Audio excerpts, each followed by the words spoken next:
কি হয়েছে কথা? কালকে আমি আর আমার মেয়ে একই রুমে আমি অনলাইন ক্লাস করাইতেছি, আমার মেয়ে পড়তেছে। কালকে আগামীকালকে অঙ্ক পরীক্ষা, অঙ্ক করতেছে। তো আমার মেয়ে কতক্ষণ আগে কইতেছে যে তুমি ভাতটা রান্না করে দাও, কইরা বইও আমি অনলাইন ক্লাস করি, চাকরি করি আমি, বইয়ে থেকে দুজনে একই রুমে, মায়াও পড়ে আমিও পড়ে। কয়টা বাজে তখন? তখন আমার লোক যখন কথা টতা কইতেছে তখন 6টা বাজে। তো এরপরে আমি রান্না টান্না করে একবার জলে বোতল ভর্তি করে লই আয়া বয়ে গেছে, আর উত্তানে আছে অনলাইন বয়ে বে জল টল খাইবে, টিফিন খাইতে নিজে গেছি সকালে, পেটে খিদা নাই, আনারস খাইছে পেট ভর্তি।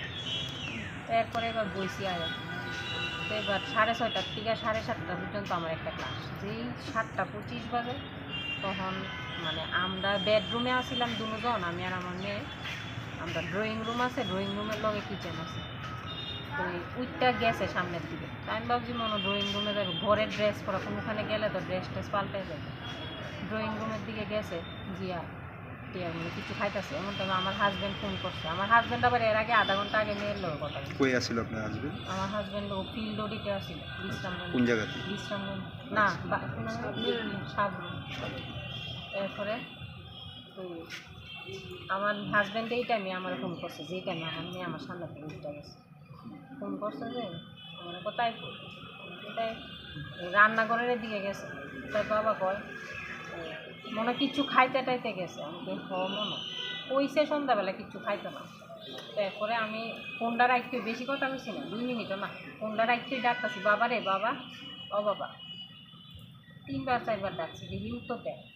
আমি ক্লাসটা শেষ করে দিছি তাড়াতাড়ি, উত্তর দেয় না। আর শেষেরও টাইম 2-3 মিনিট আগে শেষ করে গেছি, দিয়া উঠতে গেছিল, উঠতে সব বোর্ড টোর খুঁজে গেছি, পাই না। এরপরে এবার দরজা খুলছি, খুললা দিই সামনে জুতা অনেক, সবসময় যে জুতাটি পরে এগুলো অনেক। এরপরে আমি জুতা নাই দেখে আমার মনে সন্দেহ হয়েছে, চলে বাইরেছে ঘরের থেকে। এরপরে বৃষ্টি অনেক মেঘে থাকে এই টাইমে। এরপর আমি ছাতি লইয়া বাইরিয়া কোয়ার্টারে হাঁটতাছি, একজনের ঘরে পড়তে যায়। এই মহিলারে আমি ফোন করে জিজ্ঞাসি তোমার ঘরে গেছেন, না তো। তারপর আমি কোয়ার্টারে হাঁটতাছি, পুরো কোয়ার্টারে, পরে যারাই পারছি আমার উপরের তালার গিয়ে সেটা জানাইছি যে এমন আপনাদের কি নিচে থাকেন না উপর নিচে তলা? থাকে। আচ্ছা।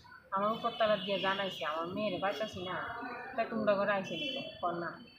এখন তারাও আমার লগে লগে নামছে, নাইমা এবার সবাই মিল্লা মানে ফোনে তারা যোগাযোগ করছে, কেউ ঘরেই নেই। 8টা 10-এর দিকে বৃষ্টিটা কমছে, এবার সবাই বাইরে আছে। বাইরে আমার গলির সামনে আছে, আমি যেই বিল্ডিংয়ে থাকি এই গলির সামনে আছে। কথা হইতেছে আমার এখন মিসিং ডায়েরি করাইলে কিন্তু আধা ঘন্টার উঠতে হয়েছে। আমি হকিটা করতাম, আমার তো ব্রেনে কাজ করতেছে। এমন টাইমেই আমার মেয়ের আমি যে জায়গাত পাইছি এখান থেকে মা মা কই আওয়াজ আইতেছে, মানে আমার থেকে মোটামুটি ভালোই ডিস্টেন্স, জুড়েই চিল্লি দিচ্ছে, আওয়াজটা যাইছে। আওয়াজটা আইসে পরে আমরা দৌড়াইয়া গেছি, কয়েকজন আসছিলাম পুরুষ মহিলা।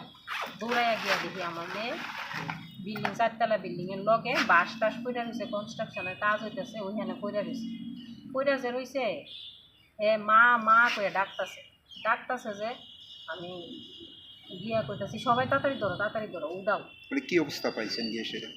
ভিজা পুরা ভিজা, কোনো বালু ধরনের টালু সারা গায়ে বালু। কোনো ধরনের আঘাত টাঘাতের চিহ্ন আছে? পাও এর এই জায়গাটা চামড়া উঠতেছে, বা পায়ের এই জায়গাটা চামড়া নাই। আর পাওটা যে ঘুরতেছে মানে ভেঙে গেছে, ডাইন পাওটা পুরো ভেঙে গেছে।